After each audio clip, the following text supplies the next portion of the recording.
በስመ አብ ወወልድ ወመንፈስ ቅዱስ አሐዱ አምላክ አሜን። በቅድሚያ የቤተ ክርስቲያናችን ዕንቁ በነበሩ በመምህራችን በዲያቆን ዘላለም ወንድሙ ድንገተኛ ሕልፈት የተሰማኝን ጥልቅ ሐዘን ለመግለጽ እወዳለሁ። መምህራችን ከልጅነት እስከ ዕውቀት ደከመኝ ሳይሉ ቤተ ክርስቲያንን ያገለገሉ መልካምና ቅን አገልጋይ ነበሩ። በቃል ብቻ ሳይሆን በሕይወታቸው ምስክር የሆኑ ቃሉን በተግባር ኖረው ያሳዩ ለብዙዎች አገልጋዮች አርአያና ምሳሌ የሚሆኑ ጠንካራ አገልጋይ ነበሩ። በቤተ ክርስቲያን ብቻ ሳይሆን በሥራ ቦታቸው እንዲሁም በተለያዩ ስፍራዎች የቃሉን ወተት እየመገቡ ብዙዎችን ወደ ሕይወት መንገድ የመለሱ፣ ከስህተት መንገድ ያቀኑ፣ ለአገልግሎታቸው ጽኑ ፍቅር ያላቸው እንዲሁም በመንፈሳዊ ሕይወታቸውም ጥልቅ የሆነ ዕውቀት የነበራቸው ጠንካራ አገልጋይ ነበሩ። የሚያስተምሯቸውንም ትምህርቶች በተግባር ከምንኖረው ሕይወት ጋር በማገናኘት ልብን የሚነካ መንፈስን የሚያጽናናና ጠንካራ መልእክት ያላቸው ትምህርቶችን በማስተማር ይታወቁ ነበር። ቃለ እግዚአብሔርን ከማስተማር ባለፈ በግል ሕይወታቸውም እጅግ በጣም የተረጋጉና በየትኛውም ሚዲያ ቀርበው ስለ ራሳቸው መናገር የማይፈልጉ እጅግ በጣም ድንቅ መምህር ነበሩ። በጸባይም ጸባየ ሰናይ የተባሉ መምህር ነበሩ። በተለይ በወጣትነት ዘመናችን በደብረ ሰላም ቅዱስ እስጢፋኖስ ቤተ ክርስቲያን በመደበኛ የስብከት አገልግሎት ላይ ከተለያዩ አድባራት እየመጣን የምንማር ወጣቶችን ከፊት ለሚጠብቁን የሕይወት ተግዳሮቶች እንዴት ማለፍ እንዳለብን ቃለ እግዚአብሔር ጋር እያዋዙ የቃሉን ወተት እየመገቡን መንፈሳዊ ሕይወታችንን ያቀኑ እጅግ በጣም የምንወዳቸውና የምናከብራቸው መምህራችን ወንድማችን ጭምር ነበሩ። ወንድማችን፣ መካሪያችን፣ መምህራችን በእውነት ያገለገሉት አምላካችን ቅዱስ እግዚአብሔር ቅዱሳኑ ጎን እንዲደምሮት ጸሎታችን ዘወትር ከእርሱ ጋር ነው። ወንድማችን፣ መካሪያችን፣ መምህራችን በእውነት ያገለገሉት አምላካችን ቅዱስ እግዚአብሔር ቅዱሳኑ ጎን እንዲደምርልን ጸሎታችን ነው። እንዲሁም ለቤተሰቦቻቸው፣ ለወዳጅ ዘመዶቻቸው፣ ለመላው ሕዝበ ክርስቲያን እግዚአብሔር መጽናናቱን እንዲያድልልን እየተመኘው ከዚህ በመቀጠል ከ17 ዓመታት በፊት መምህራችን ለመናፍቃን ከሰጡት ምላሾች ጥቂቱ እየጋበዝኳችሁ ልሰናበታችሁ።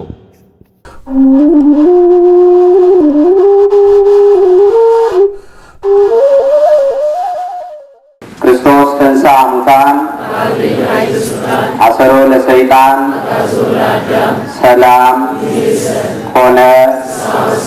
ክርስቶስ በታላቅ ኃይልና ስልጣን ከሙታን መካከል ተለይቶ ተነሳ። ሰይጣንንም አሰረው፣ አዳምንም ነፃ ወጣው። ሰላም ከእንግዲህ ወዲያ ደስታና ሰላም ሆነ። ከውሾች ተጠበቁ። የሐዋርያው የቅዱስ ጳውሎስ መልእክት ወደ ፊልጵስዩስ ሰዎች ምዕራፍ 3 ቁጥር 2። ወደዚህ ርዕስ ከመሄዳችን በፊት አንድ ልናገረው የምወደው ነገር ይኖራል። መታዘዝ ከሰነፎች መስዋዕት ይበልጣል ይላል እግዚአብሔር ቃል። እዚህ ቦታ እኔ የቆምኩት ለመታዘዝ ነው። አባቶቻችን ውሃ ሽቅብ አይፈስም ይላሉ። እነሆ በሬ ያለ ወይፈን አያርስም ይላሉ። ቀንበር መሸከም የለመደ በሬ ነው፣ ወይፈን ግን ቀንበሩን ይሰብራል። እኔም በአባቶች ፊት ቆሜ ልናገር አይገባኝም። ነገር ግን ለመታዘዝ እንደ እግዚአብሔር አምላክ ቅዱስ ፈቃድ በፊታችሁ ቆሜያለሁ። እግዚአብሔር አምላካችን ምስጢሩን ገልጦ ማስተዋሉን ሰጥቶ ሁላችንንም ያስተምረን። ይህንን ቃል የተናገረው ሐዋርያው ቅዱስ ጳውሎስ ነው። የዓለም ብርሃን የተሰኘ አምላካችን እግዚአብሔር ምርጥቃ ያለው አስቀድሞ ክርስቲያኖችን ያሳድድ የነበረ ቤተ መቅደስን ያፈርስ የነበረ ስለ አባቶቹ ስለ ቤተ አይሁድ ወግ በመቅናት ለወንጌል እንቅፋት ለመስቀል እንቅፋት የነበረ እግዚአብሔር በድንቅ አጠራሩ የጠራው እነሆ ጸጋውን ያደለው ቅድስናው ለጨርቁ የተረፈ የቤተክርስቲያን ማኅቶት የተሰኘ ሐዋርያው ቅዱስ ጳውሎስ በዘመኑ በፊልጵስዩስ ሲኖሩ ለነበሩ ክርስቲያኖች የተናገረው ቃል ነው። ከውሾች ተጠበቁ ነው ያለው። ቅዱስ ጳውሎስ እዚህ ጋር የተናገረው ስለ ውሾች ገዶት አይደለም። ከምንም በላይ ከውሾች ተጠበቁ ብሎ ሲል ሰው ሳሉ ባህሪያቸውን ለውጠው ውሾች የሆኑ ብዙዎች አሉ። የውሻ ባህሪው ምንድን ነው? በመጀመሪያ ደረጃ የውሻ ባህሪው በበላበት መጮሁ ነው። ሆዱን ማድለኩ ነው። ለሆዱ መገዛቱ ነው። ውሻ ጌታው ሆዱ ነው። ውሻ አምላኩ ሆዱ ነው። ለበላበት ይጮሃል። እነሆ ሆዳቸውን የሚያመልኩ ሁሉ፣ በጥቅም የሚገዙ ሁሉ ውሾች ተብለዋል። በዚህ ዓለም ላይ አምላካችን ጌታችን መድኃኒታችን ኢየሱስ ክርስቶስ እኛን ለማዳን ሲል ከሰማየ ሰማያት ወርዶ ከእናታችን ከእመቤታችን ከቅድስት ድንግል ማርያም ተወልዶ በጠባብ ደረትና በአጭር ቁመት ተወስኖ በዚህ ምድር ላይ በሚመላለስበት ጊዜ በመዋዕለ ስብከቱ ወይም በመዋዕለ ሥጋዌው ሕሙማነ ሥጋን በተአምራት ሕሙማነ ነፍስን በትምህርት እየፈወሰ ሲመላለስ ሆዳቸውን ያመልኩ የነበሩትን አምላካችን ጌታችን መድኃኒታችን ኢየሱስ ክርስቶስን ይቃወሙ የነበሩትን ቤተ አይሁድን፣ ጸሐፍት ፈሪሳውያንን እንዲህ እያለ ይገስጻቸው ነበረ። ከምንም በላይ ሆዳቸውን ያመልኩ ስለነበረ ይህንን ቃል በማቴዎስ ወንጌል ምዕራፍ 23 ቁጥር 14 ላይ እንመለከታለን። እናንት ግብዞች ጻፎችና ፈሪሳውያን በጸሎት ርዝመት እያመካኛችሁ የመበለቶችን ቤቶች ስለምትበሉ ወዮላችሁ፣ ስለዚህ የባሰ ፍርድ ትቀበላላችሁ ብሎ ተናግሯቸው ነበር። አስቀድሞ ነቢየ እግዚአብሔር ቅዱስ ኢሳይያስ ሆዳቸውን ስለሚያመልኩ ወደ ጥቅማቸው ዞር ስላሉ ለእግዚአብሔር ስለማይገዙ እውነትን ስለማይከተሉ ሰዎች አስቀድሞ ተናግሮ ነበር። ኢሳይያስ 56 ቁጥር 10 እና 11 ላይ እንዲህ ብሎ አምጥቶታል። ጉቦኞች ዕውሮች ናቸው ይላል። ሁሉ ያለ እውቀት ናቸው። ሁሉም ዲዳ የሆኑ ውሾች ናቸው። ይጮኹም ዘንድ አይችሉም ይላል። በበሉበት ይጮኻሉ፣ ፍርድ ያጣምማሉ፣ ድሃ ይበድላሉ፣ ጉቦ ይቀበላሉ። ስለ ጉቦ ስለተቀበሉት ገንዘብ፣ ስለበሉት እንጀራ፣ ስለጎረሱት እንጀራ ብለው እውነትን በሐሰት ጽድቅን በኩነኔ ይለውጣሉ። ለዚህም ነው ሊጮኹ የማይችሉ ውሾች ብሎ የተናገራቸው። እንዲህም አለ፣ መብል ወዳጆች ከቶ የማይጠግቡ ውሾች ናቸው።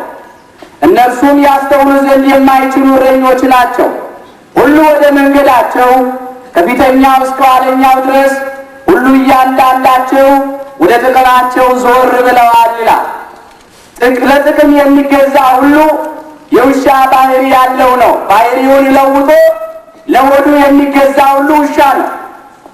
እነሆ ቤተ አይሁድን አምላካችን እግዚአብሔር አስቀድሞ በሰሩት መጥፎ ሥራ ሆዳቸውን በማምለካቸው ውሻ እንዳላቸው ቅዱስ ዳዊት እንዲህ ብሎ ተናግሯል። ብዙ ውሾች ከበውኛልና ያለው የክፋተኞችም ጉባኤ ያዙኝ፣ ነፍሴን ከሰይፍ አድናት፣ ብቻነቴንም ከውሾች እጅ ይላል። የዳዊት መዝሙር 21 ቁጥር 16 እና ቁጥር 20። ለጊዜው ቅዱስ ዳዊት ብዙ ውሾች ከበውኛልና ብሎ ሲናገር ስለ ራሱ ነው። ብዙ ውሾች ከበውኛል ያለው የልጁን የአቤሴሎምን ተከታዮች ነው። አቤሴሎም የሕዝቡን ልቦና አሸፍቶ እነሆ ዳዊትን ከስልጣኑ ለማንሳት አዋጅ አወጀ። በዚያን ዘመን ቅዱስ ዳዊት እነሆ ጫማውን አውልቆ ራሱን ተከናንቦ መከራና ፈተና በመጣበት ጊዜ ወደ ደብረ ዘይት አቀበት ወጣ ይለናል። ሁለተኛ ሳሙኤል ምዕራፍ 15 ቁጥር 30 ጀምሮ ታሪኩን መመልከት ይቻላል። አቤሴሎምን ውሻ አለው። የአቤሴሎምን ተከታዮች ውሾች አላቸው። ውሻ ከዚህም ከዚያም ይደርሳል፣ ይልከሰከሳል። አቤሴሎምም ከዳዊት ቁባቶች ስለደረሰ ውሻ አለው። ውሻ ሆዱን ያመልካል። እነሆ አቤሴሎምና የአቤሴሎም ተከታዮች አቤሴሎምን አንግሰን እንጀራ እንበላለን፣ እንሾማለን፣ እንሸልማለን በማለት ሆዳቸውን፣ ጥቅማቸውን፣ ምድራዊን ክብር ሽተው ነበርና ውሻ ብሎ አመጣቸው። ፍጻሜው ግን ቅዱስ ዳዊት የተናገረው ቃል ስለ አምላካችን ስለ ጌታችን ስለ መድኃኒታችን ስለ ኢየሱስ ክርስቶስ ነው። ብዙ ውሾች ከበውኛልና አለ። የክፋተኞችን ጉባኤ ያዙኛል። እነሆ ብዙ ውሾች ከበውኛል ሲል ውሾች ያላቸው አይሁድን ነው። ሊነክሱት የተሰበሰቡ በጲላጦስ ፊት በዚህ አደባባይ ስቀለው ስቀለው እያሉ የጮኹ ውሾች ሆዳቸውን ያመለኩ